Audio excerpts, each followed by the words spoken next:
Bonjour à toutes et à tous, bienvenue, c'est Smart Impact, l'émission de la transformation environnementale et sociétale de notre économie. Et voici le sommaire. L'invité de notre émission, c'est Franck Laborde, président de l'Association Générale des Producteurs de Maïs, qui sont souvent montrés du doigt pour leur consommation excessive d'eau en période estivale. On verra quelles sont les actions, les efforts faits par la filière. Notre débat, il portera sur l'éolien flottant. On détaillera les avantages de cette technologie, mais aussi les freins au développement du secteur. Et puis dans notre rubrique Start-up, je vous présenterai Ensol, qui est spécialisé dans l'installation et le pilotage des panneaux solaires. Maïs, éolien, flottant, solaire, 3 secteurs, 30 minutes pour les explorer. Allez, c'est parti.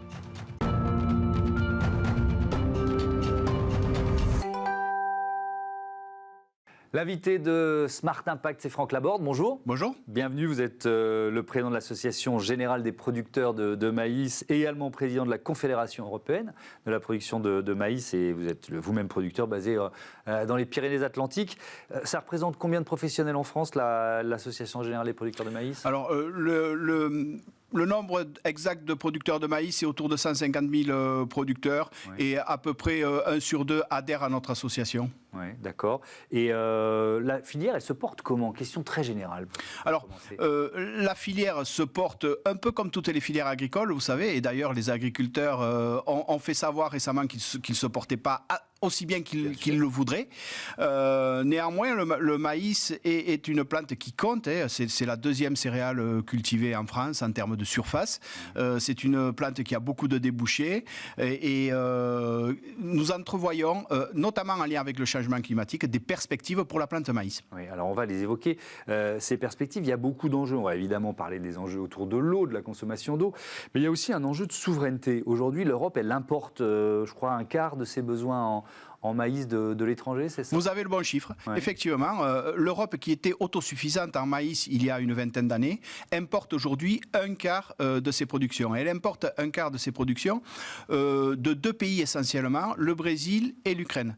Alors, je ne parlerai pas beaucoup de l'Ukraine, mais nous importons en Europe 10 millions de tonnes à peu près du Brésil, qui sont produites à des conditions qui sont très différentes des conditions de production françaises et européennes, qui sont beaucoup plus impactantes négativement sur le milieu.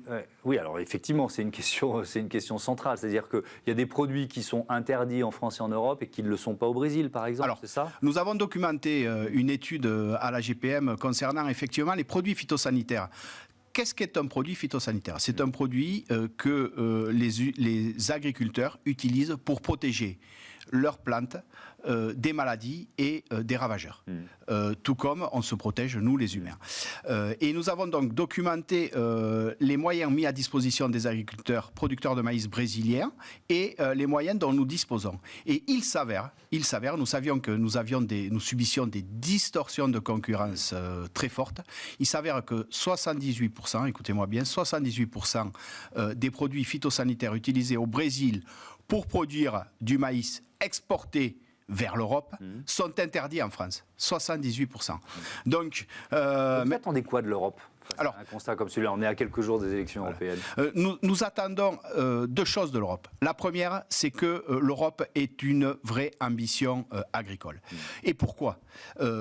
Parce que pour ne pas déléguer à d'autres notre nourriture, parce que l'agriculture, rappelons-le, c'est essentiellement de la nourriture, mais aussi car des défis sont devant nous, et notamment le défi de l'intégration de l'Ukraine. Et avec la capacité de production d'Ukraine, que ce soit en maïs, mais aussi en volaille ou dans diverses productions animales, l'Europe doit avoir une véritable ambition. L'ambition doit avoir l'ambition d'être un acteur mondial de la production de denrées alimentaires, donc de la production agricole. Si tel n'était pas le cas, avec l'intégration plus ou moins lente, plus ou moins rapide, plus ou moins de toute façon inévitable de l'Ukraine, c'est ce que nous espérons tous, la concentration de production agricole européenne pourrait se faire sur ce pays-là, et ça détricoterait toutes les productions qui sont installées depuis fort longtemps dans les pays fondateurs. Vous dites oui, on intègre l'Ukraine, il faudra le faire, politiquement il n'y a pas de débat, mais anticipons et faisons en sorte que ce soit le plus acceptable ou harmonieux possible. Oui, disons, acceptons. de jouer un rôle de producteur, comme il faut très certainement, je ne suis pas spécialiste, mais accepter aussi que l'Europe soit ou ambitionne d'être un producteur industriel, un producteur d'énergie, etc., etc. Alors, on va parler de l'eau. La députée insoumise LFI, Aurélie Trouvé, affirmait en avril dernier que l'irrigation du maïs représente un quart de l'eau douce consommée en France. Déjà, est-ce que ce chiffre est exact? Non, ce chiffre n'est pas exact. Ce que peut-être qu'elle a voulu dire, c'est qu'un quart des surfaces de maïs sont irriguées. C'est très différent. Ça veut dire que 75%, les trois quarts des surfaces de maïs en France ne sont pas irriguées. Et même si tel était le cas, il faut que nous soyons bien conscients qu'il n'y a pas d'agriculture sans eau.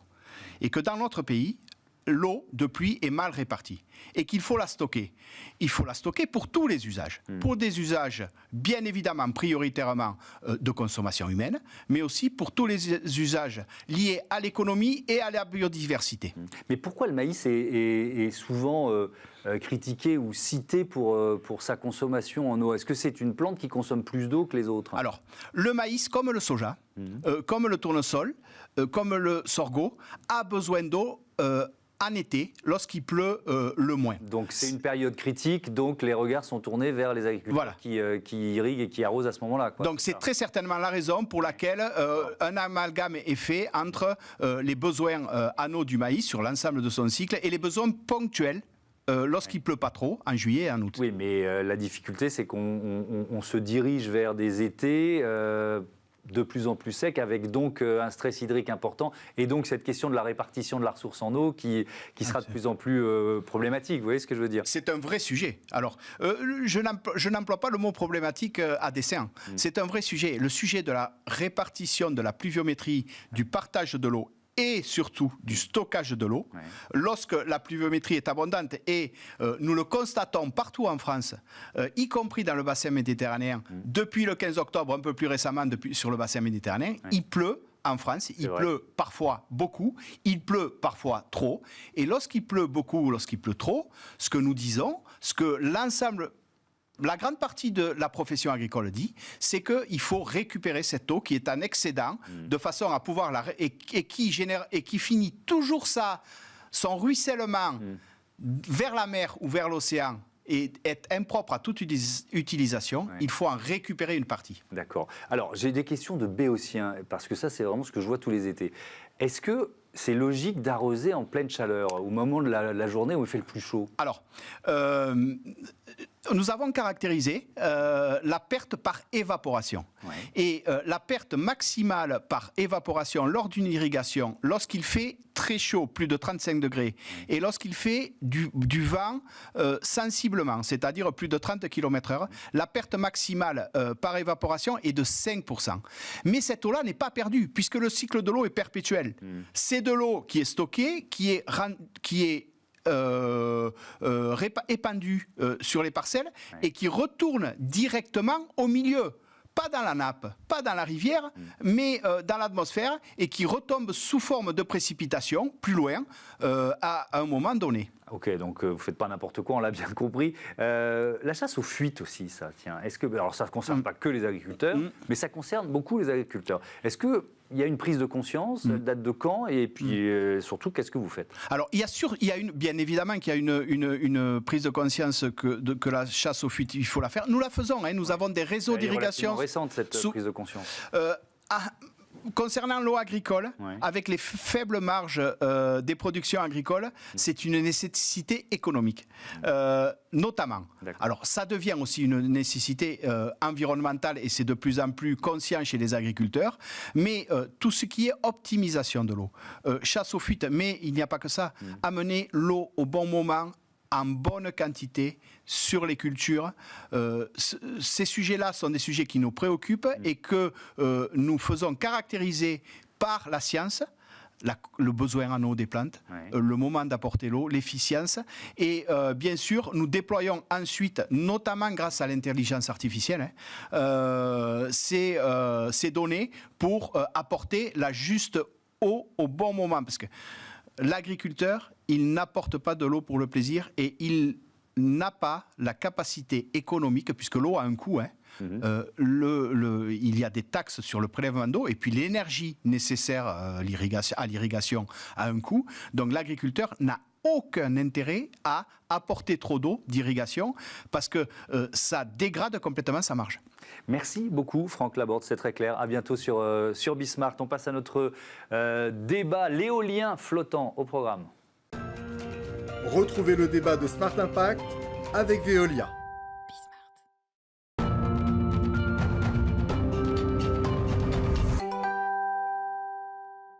Le débat de Smart Impact porte sur l'éolien flottant avec Paul de la Guérivière. Bonjour. Bonjour. Bienvenue, vous êtes le cofondateur de BW Ideol et Jacopo Landi, bonjour. Vous êtes journaliste chez Green Univers. On va commencer par présenter votre entreprise, BW Ideol, fondée en 2010. Le point de départ, c'est quoi? Une innovation technologique, on peut dire ça? Le point de départ, c'est une innovation technologique, mais c'est aussi la volonté d'avoir un impact sur la société. Face à l'urgence climatique, quelles solutions on peut apporter pour faire face à ces défis de la transition? Et l'éolien en mer, l'éolien flottant permet de déployer des grosses capacités, donc de l'énergie verte, avec le moins d'impact, loin des côtes, en créant en plus des emplois localement. Alors, qu'est-ce que vous avez imaginé justement pour trouver votre place dans ce secteur de l'éolien flottant? Donc, en 2010, l'éolien flottant était dans une phase de démonstration technologique. Oui. Donc, il fallait trouver des solutions technologiques qui permettaient de réaliser l'éolien en mer, l'éolien flottant. Donc, avec un défi à la fois compétitif en termes de coûts, mais en même temps d'avoir des flotteurs qui soient stables, qui permettent de ne pas impacter les éoliennes et donc assurer une bonne production. C'est cet équilibre qui était compliqué à trouver, être au bon prix, et en même temps être stable, et donc permettre la faisabilité technique de l'éolien flottant. Et c'est là-dessus que vous avez innové? C'est là-dessus qu'on a innové. On a déposé un brevet en 2011. On a ensuite donc déployé cette technologie sur des unités en mer pour le démontrer en conditions réelles. Il y a 2 unités qui ont été mises en service en 2018, l'une en France, l'autre au Japon. Ensuite, on est en train de déployer sur un certain nombre de projets commerciaux. On a un projet qui est en construction à Port-la-Nouvelle, donc sur la façade méditerranéenne française, qui devrait être mis en service l'année prochaine. On a un projet de plus d'1 gigawatt en développement en Écosse et différents projets en Corée, au Japon, à Taïwan. Bon, on en a déjà parlé dans cette émission, mais on va faire un peu de pédagogie grâce à vous, Jacopo Landi. C'est quoi l'éolien flottant si on le compare à l'éolien offshore posé en quelque sorte? Expliquez-nous. En fait, l'intérêt de l'éolien flottant, c'est tout simplement d'aller où le posé ne peut pas arriver. Parce qu'à un moment donné, la profondeur de la mer augmente et on ne peut plus mettre des machines posées. Ouais. Il y a eu beaucoup de projets qui se sont développés, par exemple, en mer du Nord, mais justement parce que c'est une mer très peu profonde, au large du Royaume-Uni, du Pays-Bas, de l'Allemagne. Et l'éolien flottant donc, permet d'aller au-delà, parce qu'en général, l'intérêt de l'éolien en mer, c'est de capter des vents qui sont plus réguliers au large et plus intenses, et donc de produire plus avec moins de machines qu'on pourrait mettre à terre. Mais effectivement, là, l'intérêt de l'éolien flottant, c'est justement d'avoir accès à cette ressource qu'on ne peut pas atteindre avec l'éolien posé. Ça veut dire que l'éolien flottant, il peut aller jusqu'à combien de kilomètres des côtes, quoi? On peut s'éloigner beaucoup? Je ne sais pas s'il y a une limite, mais il faut garder en tête. Parce qu'après, il faut ramener l'électricité produite, quoi. Oui. Donc, il faut trouver toujours un équilibre, comme disait Paul. Mais oui, on peut potentiellement aller un peu plus loin des côtes. Donc, ça fait aussi des éoliennes qui peuvent être un peu moins visibles. Oui. C'est un autre effet. Ça, c'est une question importante, la question de l'acceptabilité. On en dira peut-être un mot. Les vents, c'est vraiment, il y a une différence des vents que vous allez vous capter avec l'éolien flottant un peu plus loin en mer et ceux de l'éolien offshore posé. Il y a vraiment une différence importante. Alors, par rapport à l'offshore posé, oui, il y a quand même une différence. Ouais. C'est-à-dire qu'on enlève une des contraintes qui est la contrainte de profondeur, qui est... Pour le poser, nécessite d'être à entre 30 et 50 mètres. Donc, il va restreindre les zones qu'on peut développer. Avec l'éolien flottant, on enlève cette contrainte. Donc, on peut se mettre plus ou moins loin des côtes, mais on peut aussi chercher des zones avec un des meilleurs vents. Aujourd'hui, au niveau global, dans le monde, la ferme qui a le taux de charge le plus important, c'est une ferme d'éolien flottant en Écosse, qui a un taux de charge à pleine puissance de plus de 55%, donc qui démontre que l'éolien flottant sur des zones ventées est vraiment une source d'énergie, de production en quasi-base. Alors, je vais poser une question de béotien. Ouais, allez-y. Le taux de charge, en fait, c'est combien l'éolienne produit par rapport à sa puissance maximale. Ouais. C'est-à-dire, si on met une éolienne de 10 MW avec un taux de charge de 55%, c'est ça, ça veut dire que ça sortira 5 MWh. Enfin, ça dépend toujours du vent aussi. Question basique, mais plus les vents sont importants, plus pour une installation d'éolien flottant, il faut résister à ces vents. Vous voyez ce que je veux dire, quoi. C'est une ancre, comment ça marche? J'ai vraiment des questions de béotien, des questions basiques. En fait, c'est un vrai défi technologique, parce que vous devez coupler à la fois des contraintes liées au vent, mais également, il ne faut pas oublier, des contraintes liées aux vagues. Oui, bien sûr. On a des systèmes complexes avec des contraintes aérodynamiques, des contraintes hydrodynamiques. Donc, le flotteur lui-même apporte la stabilité, évite que l'ensemble bascule. Et le système d'ancrage permet de le maintenir en position. Et le système d'ancrage, en tout cas dans notre solution, est juste là pour le maintenir en position, avec de la redondance, de manière à ce que si jamais il y a une ligne qui est cassée, l'ensemble reste en position. La France n'est pas franchement en avance en matière d'éolien en mer en général, d'éolien flottant peut-être aussi. On peut faire un point là-dessus? Comment ça s'explique? Je ne dirais pas forcément que la France est en retard, parce que une des premières éoliennes que vous avez installées en 2018, était une des premières au monde, ça a été installé en France, une éolienne flottante. Par contre, la France, effectivement, a tendance parfois à avancer un peu plus lentement que prévu. Par exemple, dans l'éolien flottant, il y a eu 4 projets pilotes qui ont été lancés en 2016. Il y en a un qui a depuis été abandonné et les 3 qui restent doivent être mis en service cette année ou l'année prochaine, parmi lesquels celui de Port-la-Nouvelle. Donc ça fait quand même 8 ans de développement. Dans l'éolien posé, les premiers parcs qu'on vient de mettre en service, ils ont mis 10-12 ans à sortir de l'eau. Et là, sur l'éolien posé, pour le coup, on est très en retard par rapport aux Anglais, aux Néerlandais. Oui, il y a aussi une question de différents mécanismes de soutien. Ce n'est pas toujours le même scénario pour les pays. Là, c'est vrai qu'on a quand même un bon retour d'expérience sur l'éolien en mer, donc on peut espérer d'aller plus vite. L'éolien flottant, on commence à avoir un retour d'expérience significatif. Donc là, on s'apprête à passer un peu à l'étape commerciale. Justement, la France vient d'attribuer le premier appel d'offres pour une ferme flottante commerciale au large de la Bretagne. Donc, ça sera un projet de 250 MW à comparer aux projets pilotes qui font une trentaine de mégawatts. Paul de la Guérivière, est-ce que les projets actuels sont freinés notamment par le niveau, la hausse des taux d'intérêt? Je disais qu'il y avait des difficultés sur certains des projets d'éolien. Notamment des projets posés, effectivement, sur certaines géographies où vous êtes obligé de vous engager sur un tarif d'achat avant la décision finale d'investissement, donc avant de démarrer la construction. Si ce laps de temps est assez important et qu'il n'y a pas d'indexation entre le tarif et l'évolution des taux d'intérêt, vous pouvez vous retrouver dans une situation où vous êtes engagé sur un tarif, mais en fait les taux d'intérêt augmentent très rapidement entre les deux, et à ce moment-là, des projets peuvent ne pas se faire. Mais en même temps, c'est assez exceptionnel ce qu'on a vécu, puisque en 12 mois, il y a eu quand même, les taux d'intérêt sont passés de 1% à 4%, ce qui est quand même assez rare. Après, donc ça explique la raison pour laquelle un certain nombre de grandes entreprises disent on n'y arrive pas, on demandait des subventions à l'État. Sur certaines géographies, notamment principalement en Angleterre et aux États-Unis. En France, ce n'est pas le cas, puisque les tarifs d'achat sont indexés en fonction de l'évolution des taux d'intérêt et de l'inflation. Donc le système en France, on va dire, est plus intelligent et permet de protéger et d'éviter de se retrouver dans ces situations qui sont désastreuses un petit peu pour tout le monde. Après, sur l'éolien flottant, aujourd'hui, on a un stade un petit peu plus amont. Les enjeux sont beaucoup plus sur comment industrialiser cette nouvelle filière. Il faut réaliser qu'il y a plus de... on vient d'évoquer 250 mégawatts ont été attribués, c'est à peu près 11 éoliennes qui ont été attribuées en France. Ailleurs dans le monde, principalement aujourd'hui en Écosse et en Californie, c'est plus de 50 gigawatts qui ont déjà été attribués. On estime qu'entre 2030 et 2035, il y a à peu près 2000 flotteurs, donc 2000 éoliennes flottantes, qui vont devoir être fabriquées et délivrées. Ça veut dire que plus de 400 par an, c'est un défi industriel majeur. Et les enjeux pour la filière aujourd'hui sont plutôt sur cette industrialisation. Ça veut dire qu'il y a une ambition française qui est annoncée par le gouvernement. Est-ce qu'elle est suivie de faits? Est-ce qu'on est dans la promesse ou dans l'action? Il y a un chiffre de 18 gigawatts en service en 2035 qui a été mis en avant par les pouvoirs publics. Aujourd'hui, on a 1,5 de gigawatts en service, éolien posé flottant. Alors, il y a d'autres projets en développement, bien sûr. Mais oui, l'espoir, effectivement, est d'aller un peu plus vite. À la rentrée, il y a eu un grand débat public l'année dernière.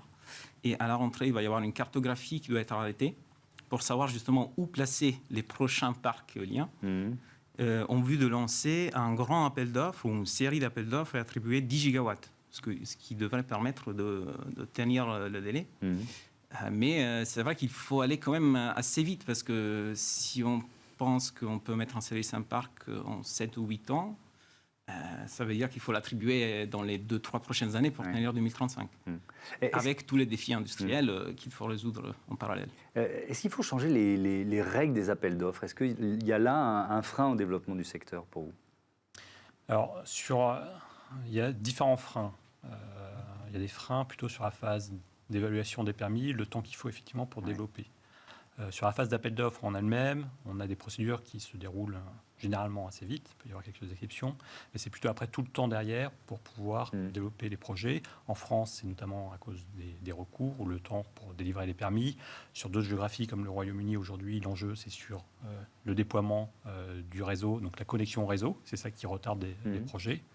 Après, si on part directement sur la phase d'appel d'offres, il y a une vraie question un petit peu d'actualité qui est est-ce qu'on peut introduire des critères de contenu local dans des critères d'attribution des projets? Ça veut dire quoi, ça? Attribuer des critères de contenu local. On a eu, par exemple, lors de la visite de Bruno Le Maire à Saint-Nazaire il y a à peu près un mois, il y a une volonté politique de dire qu'il faut que ces filières créent de l'emploi local et donc qu'on puisse introduire comme critère la capacité de fabriquer des composants de ces projets localement en France ou en Europe. Aujourd'hui, en fait, au niveau européen, les règles européennes imposent de ne pas pouvoir mettre ces critères. Donc, une libre concurrence qui a des avantages. Ça a permis notamment de faire baisser significativement les coûts, d'avoir une filière d'énergie renouvelable globalement qui est extrêmement compétitive. Mais si on veut en même temps créer des emplois, il faut pouvoir introduire des critères. Et c'est un enjeu notamment pour la filière de l'éolien flottant. Est-ce que l'éolien flottant va se développer en fabriquant des coques en acier en Chine, globalement en Europe, donc sans aucune retombée économique? Ça peut être un scénario. Ou est-ce qu'on introduit dans les appels d'offres des critères de contenu européen? Et à ce moment, on pourrait fabriquer des flotteurs en béton en Europe, créer des emplois, créer des usines de fabrication de flotteurs en béton en Europe. Et ça, c'est la vision qu'on porte.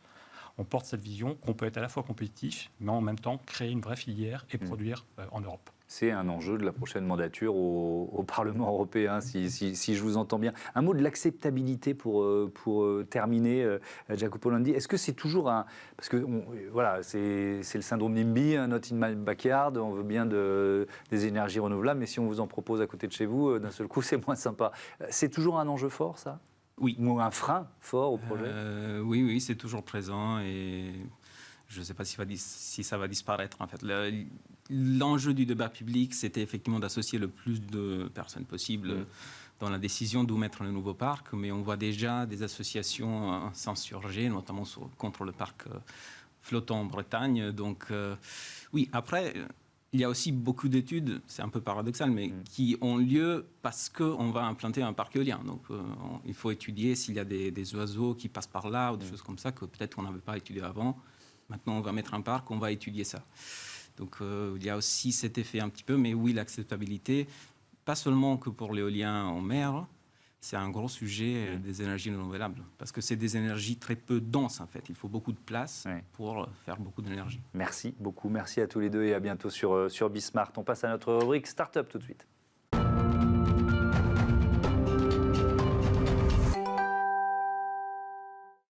Smart Ideas, c'est notre rubrique consacrée aux startups éco-responsables. Bonjour Paul de Préville. Bonjour, merci de l'invitation. Bienvenue, vous êtes cofondateur d'Ensol, créé fin 2023 avec Martin Doffschmidt. Avec quelle idée ?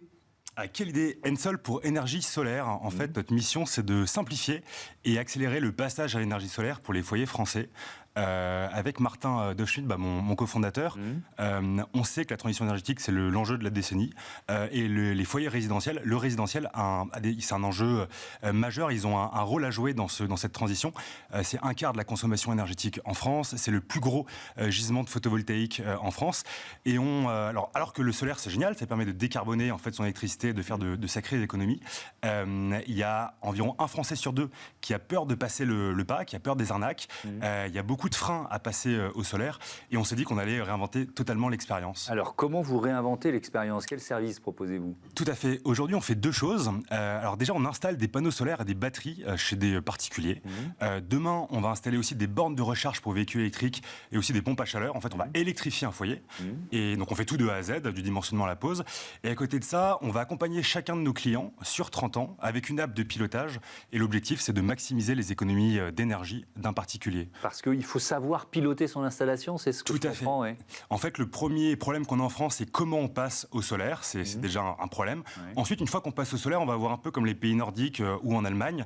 Qu'est-ce qu'on va faire de cette énergie solaire? On va avoir un surplus. Est-ce que je dois mettre une batterie? Est-ce que c'est rentable? Est-ce que je dois rajouter d'autres équipements énergétiques? Et comment je peux en fait, créer un écosystème pour profiter un maximum de cette énergie solaire, qui est une énergie qui est gratuite en journée. Et c'est la mission d'Ensol. Ouais. Cette énergie, on peut la redistribuer au réseau aussi? Ça fait partie des obligations même peut-être? Oui, alors l'électricité, en fait, elle ne se stocke pas sans batterie. Donc en journée, vous allez produire une électricité qui est gratuite, qui est durable, 3 fois moins carbonée que le réseau.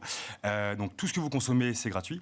Par contre, tout ce que vous produisez et que vous ne consommez pas, vous le réinjectez dans le réseau, vous le revendez aujourd'hui à EDF à 13 centimes du kilowattheure, mais c'est beaucoup plus intéressant en fait de le garder pour soi. Donc nous, notre mission chez Ensol, c'est d'aider un foyer à mieux autoconsommer cette énergie solaire. Il y a des petites choses toutes bêtes comme lancer des machines en journée et des choses beaucoup plus techniques comme par exemple les ballons d'eau chaude, les brancher au bon moment pour que ça profite de cette énergie durable en journée. Ouais, ce qui rentabilise évidemment d'autant plus l'installation. Comment vous la garantissez cette rentabilité? Alors aujourd'hui, des panneaux solaires, pour une maison en moyenne, ce qu'on fait, c'est 10 panneaux. C'est environ 10 000 euros de TTC. Ça va garantir à nos clients 1 000 euros d'économie par an, à la fois en économie directe sur la facture, comme en fait, la revente à EDF.